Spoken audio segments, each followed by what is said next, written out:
All right, as you guys all know, my name is Giovanni Carranza-Hernandez. And let me just say what an honor it is to be here speaking today at TEDx McMaster 2012. But first and foremost, let's be honest, I am terrified to be speaking in front of you today at TEDx McMaster 2012. Okay, so I got a little bit of an intro, so I will just get down and tell you how I got interested in this topic. And it all started through my social work degree here at Mac. So I took a class called Adult Family Violence. And through this class, I learned many of the different psychological and sociological forces that really explains and really focused that on violence against women and how men commit violence against women. For example, the power and control model that really focuses on the power and control that men use and the strategies they use when they're committing violence against women. So this is the class that really got my ideas swirling in my head. I had all of these thoughts and all of these questions, and I had conversations with my friends and my professors, and I started thinking, how do I fit in here? Because myself, I identify as nonviolent, just like I'm sure many people here identify as nonviolent. So how do I fit in? Because I also experience many of these social forces and many of these psychological forces. So after all of these conversations, I started thinking about, well, I am nonviolent, so how does my identity fit in? So that is the question, really, that drove my passion for this topic, and drove my interest for this topic. And that question is nonviolent men's understanding and their expression of their masculinity, and how this relates to violence against women. So I applied for the USRA with this question in mind, the Undergraduate Student Research Award here at Mac. I can tell the majority of people here are students, so I'm going to encourage all of you to apply for it because it really teaches you about the academic realities of pursuing an academic career. It's a great experience. I highly recommend it. And through this USRA, I completed a literature review, and for any of those of you who've completed a literature review, let's just say it is a terribly torturous experience. It's like reading 50 to 60 articles on the same topic and summarizing those minute differences into one page. So if you have trouble writing a psychological review or anything like that, just imagine the scale of this. So through this literature review, I started to learn that masculinity, similar to sexuality, consists of a spectrum. And on one side is hegemonic masculinity, and on the other side is an alternative masculinity. Right there. And as you can see, although they are opposite sides of the spectrum, I am not saying that they completely contradict each other. Actually, they're very similar, and I'm not saying that either one is directly challenging each other. What I am saying is that we all fit on this spectrum. So, here, and I will get to these topics later. I'll get later in the speech. I know they're obnoxious, and I know you probably guys don't understand them yet, but bear with me, I will get to them. So, this is what I learned from my literature review. And then I started to do my research. I started with 6 in-depth interviews with 6 voluntary recruited participants. So what I learned from these, with those men from my research that identified more with an alternative masculinity, they all had similar traits that they all thought were important. And those were self-awareness, they were communication, and they were empathy. But what I found was even more interesting was that they all seemed to have a strong feminine role model in their childhood, or in their youth, or in their formative years, as those pretentious academics would say. They said that they all had a mother, a neighbor, or a grandmother, or a sister that all engaged them to talk seriously, to talk critically about their masculinity, about their value of their femininity, about the value of expressing their emotions. And even more important was that these women, they demonstrated them just from their lived experience. They demonstrated gender equity just from their lived experience. So that is really what drove my interest in just learning all of this. It really blew my mind at the time because I had no idea this was going on. So I learned all this, and I started to think, well, this is great. So now I know a variable that kind of impacts the development of alternative masculinity. What am I going to do with this? Right? What am I going to do? I now know some new information, but what now? So I started to have conversations with my friends, with my family members, with my parents, with some profs about what I can do. And they encouraged me to do more. Because as a social worker, I want to inherently do more. I want to inherently advocate. I want to inherently change something, at least something, a little bit. And what they told me to do is start speaking up. They told me to stop being invisible. So that's what I'm here today to do, is to start getting everyone here in this room to start thinking about this, to start bringing this topic to their friends, because it's about damn time that we start thinking about this topic, because it's never talked about. All right, so now we know, or now I've explained why I'm interested in this topic. So I'll now get to the topic, the terms that I explained earlier. So we're gonna have to roll up our sleeves and bear with me. These are academic and they're kind of dry, but I have to explain them. So we're gonna begin with hegemonic masculinity. Now, hegemonic masculinity is the dominant message that society promotes regarding how men are supposed to think, how they're supposed to act, and what they're supposed to say. Now, we get these messages from various levels. We get them from everywhere. We're bombarded with these messages. We get them from walking down the street. We get them from our friends. We get them from our family members. We get them from the TV shows we watch, from the movies we watch, from the books or comic books we read. We're bombarded with them. All right? And here are some of the terms or traits that hegemonic masculinity finds important. And as you can see here, tough, strong, glorifying violence, independent, competitive, successful, homophobic, anti-feminine, and the belief that men are superior to women, right? And like when I was going through these traits, I immediately started thinking about how did I fit in and how have I experienced these traits? And I immediately started thinking about when I was a kid, obviously, and when I was obsessed with the WWF or the WWE or however you want to call it. And a lot of these guys who were my idols at the time, like guys like The Undertaker, you know, like Stone Cold Steve Austin, or The Rock, who, let's be honest, he was the people's champ, so he was my favorite. But they all fulfilled all of these traits. Like they were tough, they were strong, they were independent, they were competitive, but at the same time, when they were doing their wrestling persona, they were also homophobic, because I know The Rock, whenever he beat someone, or whenever anyone showed anyone any kind of weakness, he immediately called them a pansy ass, right? So I immediately, as they were my idols, I started to think this is how men were supposed to act.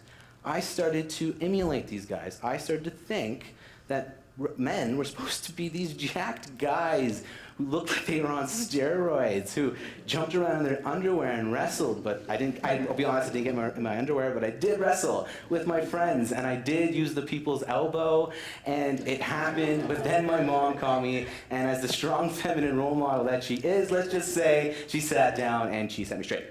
Okay? And this isn't the only example. It's just one. Because as I said, we're bombarded with these messages. We can be walking down the street and we'll see a billboard, but we'll just ignore it. But this is one of the billboards that was just around last summer. And look at it. Free girl with every can. Now, isn't that the most sexist thing? But isn't that one of the things we'll just walk by and ignore? What is this saying, right? It's saying that women are on equal of Old Milwaukee beer, which is terrible beer in the first place. Like, really? Like, that's just offensive and inappropriate in so many ways. And next, Lethal Weapon. Like, I am a fan of this movie. This relates to all action movies, but I'm kind of partial to Mel Gibson and his glory days and his flow. But let's be honest, what is this saying? It's glorifying violence. It's saying we problem solve with guns, and when we problem solve with guns, as the good guys, we will not be shot in comparison. That's just, to me, unrealistic, right? Because we all know that's not how the real world works. And that is the most complex part of hegemonic masculinity, is that it is so ingrained into our culture that we don't realize it. And because it is so ingrained into our culture, it has an ability to promote itself. It has an ability to protect itself. It has an ability to sustain itself. And because it has this ability, we do not even acknowledge the negative impacts these sexist attitudes and these misogynistic attitudes have on people who do not fit the hegemonic mold. Really, like women or those from the LGBTQ community. We don't realize that the root of violence against women or violence against the LGBT community are these sexist, hegemonic attitudes and beliefs. And instead of acknowledging them, and instead of challenging them, what we really do is we just reward them. We say, boys will be boys, or that's what men do. But really, the only reason why that's what men do, or why boys will be boys, is because that's how boys are socialized to act from when they're born, from when they're placed in that blue bedroom with all of those trucks, and to act tough, to act that way. But I'm not going to, and we're peer pressured, and I'm not going to fault our families and our friends for peer pressuring us, because that is the same thing they were told when they were growing up, right? It's the peer pressure that really socializes us to act in this way. It's time we start talking about it. And that's what I'm challenging everyone here to start doing, to start thinking about it. This reminds me of a story from my research. We'll call him Ted. For all intents and purposes, we'll call this participant Ted. And Ted said that one day, his brother came home, and he's wearing a tight pink shirt, and he's wearing those tight, skinny jeans. And let's just say Ted did not like this.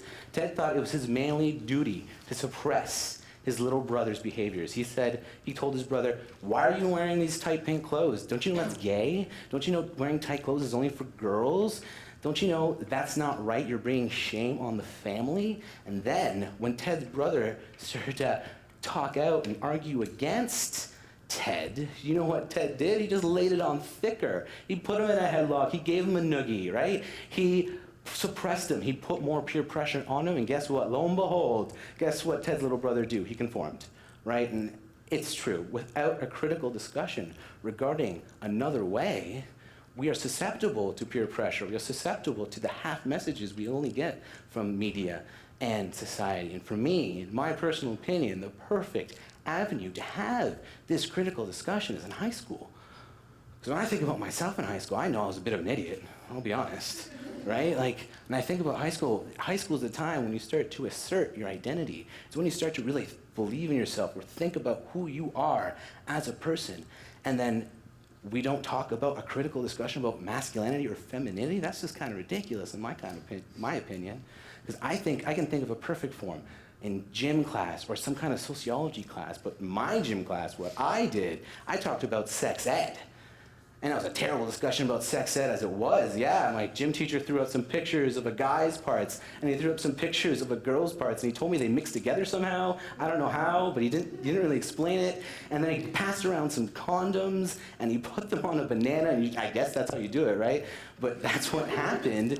But did we have a critical discussion of masculinity? No. Did we have a critical discussion of the value of a guy expressing his emotions? No. Did we talk about the value of a guy's feminine side? Hell no. And it's time we start talking about it. Because I know myself, when I was a high school student, like I said, I was a bit of an idiot. I was not this guy standing in front of you. I was shorter, if that's possible. I did not have my rockin' beard, and my hair was a little bit crazier, okay? And I was thinner, although I'll be honest, I work on my beer gut kind of every night, or every weekend, but regardless, I was a bit of an idiot. And in high school, we all know it's make fun of or be made fun of, because high school is a bit of a prison sentence. Think about it. You're there 4 years of your life, 7 hours a day, learning things you don't really care about, doing homework all day, being around people that will make fun of you for being different. And unless you make fun back, you're screwed. You're alienated. You're alone. And I know myself as a high school student, I'm ashamed to admit it happened.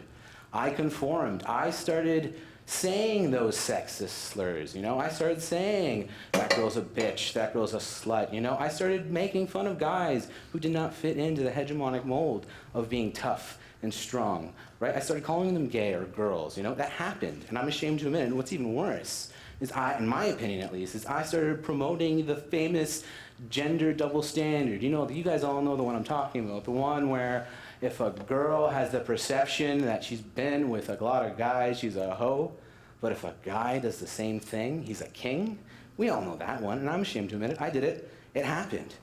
But what I'm trying to get at is that we need to start critically talking about this, because that's the only way we're going to begin to challenge the embeddedness of hegemonic masculinity.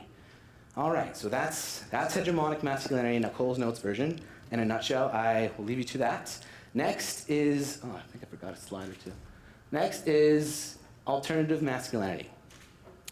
Now, as I mentioned, alternative masculinity is very similar to hegemonic masculinity. They share many similar traits. However, they do share fundamental differences. Now let's look at some of the traits that alternative masculinity values. As you can see, they're kind of similar, like competitive, successful, independent, intelligence, But I'll do it in the next slide. They do share fundamental differences. And look at these. On the topic of violence, they differ. On the topic of emotional expression, they differ. And on the topic of femininity, they clash. And for the sake of this talk, I know I am talking about femininity in a very narrow view, and I also think femininity exists on a spectrum, but for the purposes of this talk, bear with me, because that's a TED talk on itself. But what I am saying is that they share fundamental differences, but the important part about alternative masculinity is that it realizes that guys do cry. Guys do get sad, however much they don't want to admit it. Guys do get angry. They do have feelings, and without expressing these feelings, we just become robots. We become these bottled up, pent up, frustrated people that resemble robots, and it's just unnatural. Now, I am not saying, although I have distinguished between two types of masculinity, one well-known and one not so well-known, I am not saying that anyone is permanently or purely hegemonically masculine or alternatively masculine. No. What I am saying is that it is our lived context, it's our lived experience in our current context that determines where we lie on this spectrum. Because I know personally, when I start watching certain movies like Lethal Weapon or like X-Men, I start to pretend I am these people, because I know I'm a bit of a fan of Wolverine. My brother and I kind of collected some comic books and stuff like that. So whenever I start watching X-Men, which is more frequently than I'd like to admit, I start pretending I have, like, Wolverine claws. I start pretending I have a cigar that's really just a blade of grass in my teeth. I start saying bub all the time, and it's true. But what I am saying is, it is our lived experiences, like myself, as a social worker. I have had to develop certain traits. I've had to develop empathy. I've had to develop my emotional expression, because that is the way I develop a therapeutic alliance with many of my clients. But say a police officer who doesn't have that, who has to be tough, who has to use strength in his job, who has to use violence to fulfill the obligations of his job, he will obviously fit more on a hegemonic mold, on a hegemonic scale. He's obviously going to lean more that way. Now, look at the spectrum. Think about yourselves and people you know. Where do you guys think you're fit? Are you guys comfortable expressing your emotions? Are you guys comfortable crying in public? I don't know. Think about it. Critically think about this. All right, that's the end of alternative masculinity. So now I'm going to begin my bit of a rant. I'll let you guys know. The importance of an alternative masculinity is that it is to challenge, in my opinion, it is to challenge hegemonic masculine, sexist, and misogynistic attitudes and behaviors. It is to challenge its homophobic and sexist attitudes and behaviors. It is to say, and I'm calling on each and every one of you to start doing it, is to challenge your friends, to stop laughing at rape jokes, to stop laughing at sexist jokes, because it's not okay, and it's not that funny. It's not funny at all. And I want each and every one of you to call out your friends and families to stop thinking it's okay to have complete control in your intimate relationship with a partner, because it's not okay. It's not okay. It's not the Middle Ages. All right? And I want each and every one of you, each and every guy here, to know that everyone cries. All right? I want everyone to know that everyone has that side to you. Right? And like, if you want to watch the goddamn Notebook, everyone's watched it. It's not a joke. The cat's out of the bag. It's happened, and we probably all cried at it too. Or at least we won't admit it, but it probably happened in secret. But whatever, it happened. All right, and that's what I'm saying. Because with our inaction, with our silence, we promote acceptance for sexist attitudes and misogynistic behaviors. Right? With our silence and our inaction, we say it's okay. And when we start saying it's okay, guess what? The people that have these sexist attitudes and beliefs, they begin acting on them. And guess what? That's when we start seeing those headlines in the newspapers would say the newest occurrence of violence against a woman or violence against the LGBT community. So that's when I'm calling on all of you to start challenging those sexist attitudes and beliefs. And know that it is okay to express your emotions because it has value. It has value to it. And I know as myself, as I've already said, I have and identify more with an alternative masculinity. It's true.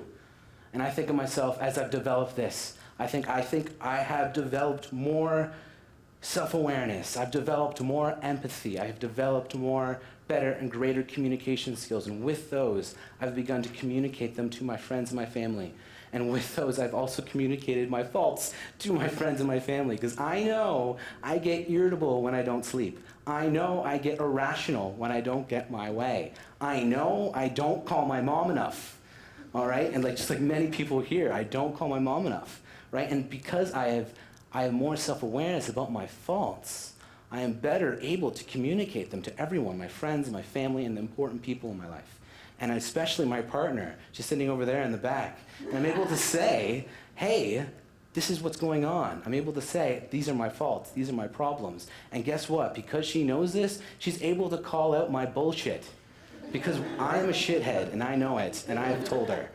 And I have a stronger relationship with her because of that. And that's the benefit of identifying with an alternative masculinity. And with the confidence that I've come with my greater self-awareness, I've also begun challenging others like I'm doing to everyone here today, to start challenging you to start thinking about it. This reminds me of a research participant of mine. We'll call him Simon.